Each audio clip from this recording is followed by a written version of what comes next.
Okay, this is part 2 of the setup wizards, and we're just going to start over here. So you can see here's the vendor information that we put in there. If you need to edit anything, you can do that right there. Here's all your information that you can put in there.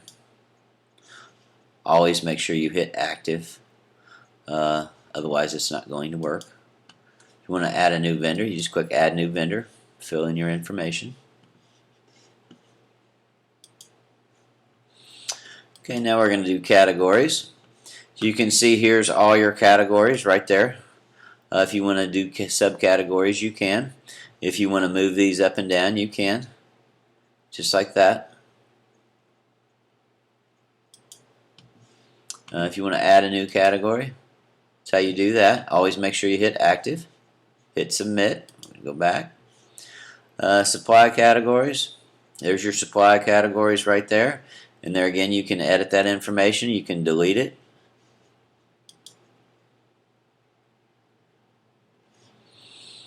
Locations.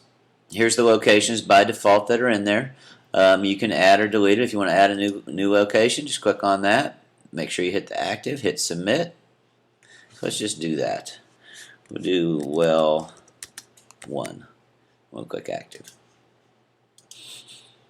Okay, now you have well 1. Units of measure. Now what I've done here is here's all your units and measure, and you can edit that if you like, or you can delete it. Right there it tells you that's how many ounces are in a keg, and of course that's well, it is a liquor because it's either a liquor or a non-liquor, and that's active. Submit. If you want to add a new unit of measure, you can do that right here. You just name it. It's either liquor or non-liquor. Quantity per, and active. Back. Settings.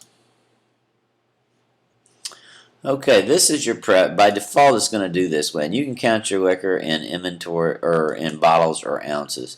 And if you're using a program like MenuLink, it displays your ending inventory in ounces. That's what that feature's for. You can enter your counts in ounces and then convert it to bottles. That way you don't have to recount it. Average usage period for orders, you can hit weekly, bi-weekly, monthly, quarterly, depending on how you do your inventory. Use the last 2 periods of counts for calculating averages. If you want to use more, you can. They're right there. Especially when you first start out, you want to leave that set to 2 so you'll get history. For example, if you're new and you set it to 6 weeks, you won't get an accurate history until you get to 6. So you want to leave this set to 2. That way when you get 2 weeks in there, you will have an average.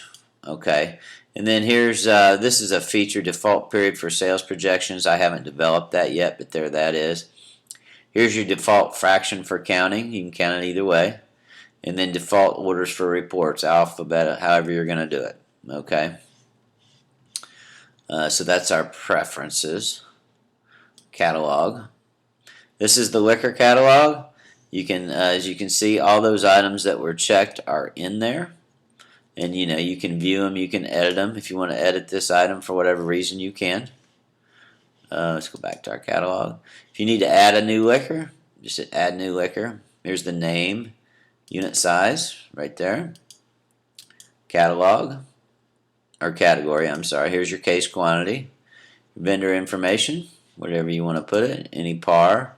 Your locations you can type in there, and like I said, if you're adding a new liquor to make it active, you've got to check this box. If you don't check that box, it's not going to work for you. And then the supply catalog is the same way.